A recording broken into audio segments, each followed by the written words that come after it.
سلامنت عنان نخلهم تخطاتلتي يخون ندابلكو نابناي لما عنتي مدبي كاتو أبناي لما عنتي مدبي كم تلمود نعخم نتخطاتلتي يمهريو إلى زحسبكو مدب حيزالكم مسئلهو ناي لما عنتي مدبي زلعلو أبسونتكم كاتسيلا زحبرلكم نايت عنا تسقمات تريئون تخينكم كالتفكم ناب حكم ناخيدكم نخت مرمرو يقبا أزن لما عنتي زحبرلكم نقرات عبز حسابات حمام جاقوارا اندامسلكم أزي نا حمام جاقوارا ملكتيو أزي بقليلو أبغزاي كوينة كتفو يخيلي اندابلكم أزن ملكتات والا أبسونتكم انت رأخم شلل تبلوهم يهم انتاي دقا أزن ملكتات اندا خفقو ناب مدحان دا يخيلولو درجة كباتحو يخيليهم نابنت ناب حمام كانسر زلواتولو عدلهم بتعمي سفح زبالأيو سلازخونا أبناي لما عنت مدبي ناي حمام جاقوارا اندامسلكم شلل تبلوهم كمون كالوت استفلاليو عينت حمامات اندامسلكم شلل تبلوهم اسكاب تشعت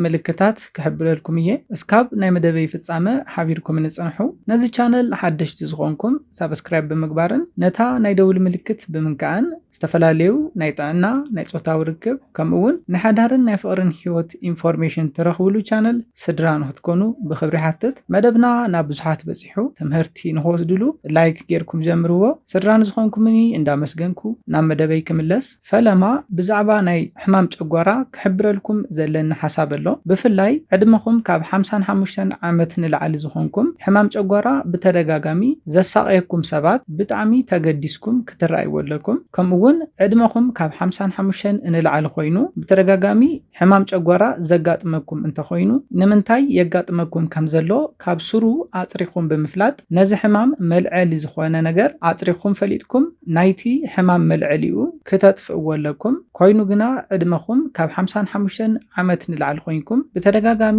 እንዳሓመምኩም ኣብ ገዛኹም ዝተፈላለዩ ነገራት እንዳተጠቀምኩም ሸለል ትብልዎ እንተኮይንኩም እዚ ነገር እዚ ተጋዲዱ ናብ ናይ ጨጓራ ካንሰር ክቅየረኩም ይኽእል እዩ ስለዝኾነ ኩሉ ሻዕ ዝኾነ ሕማም ከጋጥመኩም እንከሎ ካብ ስሩ ኣጽሪኹም ክትፈልጥዎ ኣለኩም መልዕሊኡ ካብ ስሩ ኣጽሪኹም ብምፍላጥ መልዕሊኡ ክተጥፍዎ ኣለኩም እቲ ካልኣይ ንሪኦ ምልክት ድማ መስናይ ሰውነት ምቕናስ ተታሒዙ ዝለዓል ነገር እዩ ብፍላይ ድማ ሃንደበት ሰውነትኩም ዝቐንስ እንተኮይኑ ዋላ እኳ ናይ ምግቢ ድሌትኩም ናይ ምብላዕ ዓቕምኹምን ከይቀነሰ ወይ ከዓ ዝተፈላለዩ ሰውነትኩም ዘቕንሱ ነገራት ከይገበርኩም ሰውነትኩም ሃንደበት ዝቐንስ እንተኮይኑ ካብ መዓልቲ ናብ መዓልቲ እንዳቐነስኩም ትኸዱ እንተኮይንኩም ሜቢ እዚ ነገር እዚ ምስ ካንሰር ሕማም ተተሓዘ ክኾን ስለዝኽእል ሸለል ክትብልዎ የብልኩምን ንስኹም ብዘይደለኹሞ ንስኹም ብዘይሓሰብኩሞ መንገዲ ሰውነትኩም ሃንደበት ዝቐንስ እንተኮይኑ ብፍጹም ሸለል ክትብልዎ ዘይብልኩም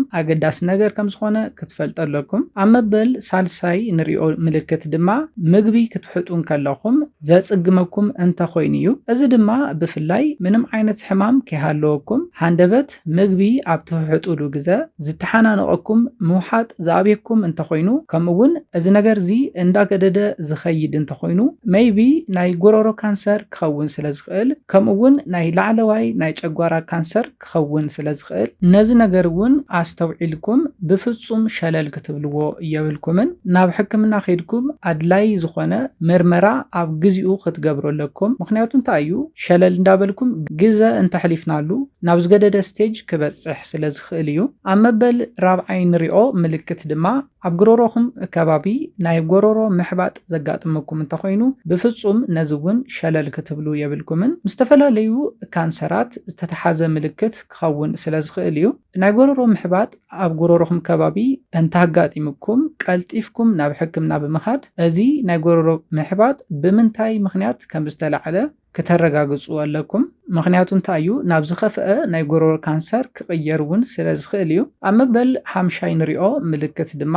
ደም ዘምልሰኩም ወይ ከዓ ደም ቮሚት ትገብሩ እንተኮይንኩም ብፍላይ ድማ ሕማም ጨጓራ ብተደጋጋሚ ዘሽግረኩም ሰባት እንተኮይንኩም ዳሕራይ ድማ ደም ቮሚት ትገብሩ እንተኮይንኩም ብፍጹም ሸለል ክትብልዎ የብልኩምን ጨጓራኹም ደም ምትፋእ እንተጀሚሩን መዓንጣኹም ቆሲሉ ክኸውን ስለዝኽእል እውን እዩ እዚ ድማ ናብ ዝተፈላለዩ ናይ ሰውነት ክፍልታትኩም ብምስፍሕፋሕ ዝኸፍአ ጉድኣት ከብጽሕ ስለዝኽእል ብፍጹም ደም እንዳምለሰኩም دم فوميت ناقبركم شلل كتبلو يبلكمن أما بل شادشاي نريو كن قدسلو زلنا ملكت دما بتدغاغامي زملسكم انتخوينو ويكا بتدغاغامي فوميت تقبرو انتخوينكم يو از نجر زي كم تقدم إلى زحبركو والاكوا دم فوميت اي تقبرو من عينت دم زي بلو كوينو جنا بتدغاغامي زملسكم فوميت تقبرو انتخوينكم بزح جزا مقبخ تبالو عنك اللهم هاندبت زملسكمن عولول زبلكمن انتخوينكم ازون ناب حكمنا خيدكم ممرمار يدليو مس استفلاليو حمامات تتحيزو مالتون مس زخفو حمامات تتحيزو زمص ملكت سلازخونه እዩ ስለዚ በተደጋጋሚ ዘምልሰኩም ቮሚት ትገብሩ እንተኮይንኩም ብፍጹም ነዝውን ሸለል ክትብልዎ የብልኩምን ኣመበል ሻውዓይ ንሪኦ ድማ ዋሕዲ ደም እንተሃሊኩም እዩ እዚ እውን ሕማም ጨጓራ ዘለኩም ሰባት እንተሃሊኩም ጨጓራ ሕማም እንደሃለወኩም በተደጋጋሚ ናይ ደም ምውሓድ ፀገም ዝረኣየኩም እንተኮይኑ ብፍጹም ሸለል ክትብልዎ የብልኩምን እዚ ድማ ሜይቢ ኣብ ውሽጥኹም ናይ ደም ምፍሳስ ክህልው ይኽእል እዩ ቅድም ኢለ ከም ዝሓበርኩልኩም እውን ናይ ሰውነት ምቕናስ ዝረኣየኩም እንተኮይኑ ምስኡ ተታሒዙ እውን ናይ ደም ዋሕዲ እንተሃሊኩም ከምኡ እውን ናይ ጨጓራ ሕማም እንተሃሊኩም ብፍጹም ሸለል ክትብልዎ የብልኩምን ኣመበል ሻምናይ ንሪኦ ክንጥንቀቐሉ ዘለና ምልክት ድማ ናይ ከብዲ ምሕባጥን ምንፋሕን እንተጋጢምኩም እዩ ቃንዛ ዘይብሉን ቃንዛ ዘለዎን ክኸውን ይኽእል እዩ ኮይኑ ግና ከብድኹም ዝሓብጥን ዝንፋሕን እንተኮይኑ እዚ እውን ምስ ናይ ጸሊም ከብዲ ተታሒዙ ዝመጽእ ጸገም ክኸውን ይኽእል እዩ ምስ ተፈላለዩ ዓይነታት ካንሰር እውን ክተሓዝ ዝኽእል ምልክት እዩ ስለዝኾነ ምኽንያቱ ዘይተፈለጠ ናይ ከብዲ ምሕባጥን ምንፋሕን ብተደጋጋሚ ዘጋጥመኩም እንተኮይኑ ኣድላይ ዝኾነ ምርመራ ክትገብረለኩም ኣብ መበል ታሽዓይን መወዳእታን ንሪኦ ክንግደሰሉ ዘለና ምልክት ድማ ናይ ዓይኒ ብጫ ምዃን እዩ ንዓይንኹም ሕብሪ እንተተቐይሩ ብጣዕሚ ብጫ ናብ ምዃን ተተቐይሩ እዚ እውን ምስ ናይ ጸሊም ከብዲ ተታሒዙ ዝመጽእ ጸገም ክኸውን ይኽእል እዩ ካልኦት ሕማማት እውን ከምዚ ዓይነት ምልክታት የርእዩ እዮም ስለዝኾነ ዓይንኹም ብጫ ኣብ ዝኾነሉ ግዜ ናብ ሕክምና ብምኻድ ምርመራ ብምግባር መልዓሊኡ ክትፈልጡ ኣለኩም ክነጠቓሉን ከለና እዞም ሕዚ ዝረኣናዮም 9 ምልክታት በዝሖም ምስ ካንሰር ዝተተሓዙ ምልክታት እዮም ኮይኑ ግና ውሽጥና ምንም ዓይነት ናይ ቃንዛ ምልክት ከይረኣዩ ኣብ ውሽጥና ክስፋሕፍሑ ይኽእሉ እዮም ስለዝኾነ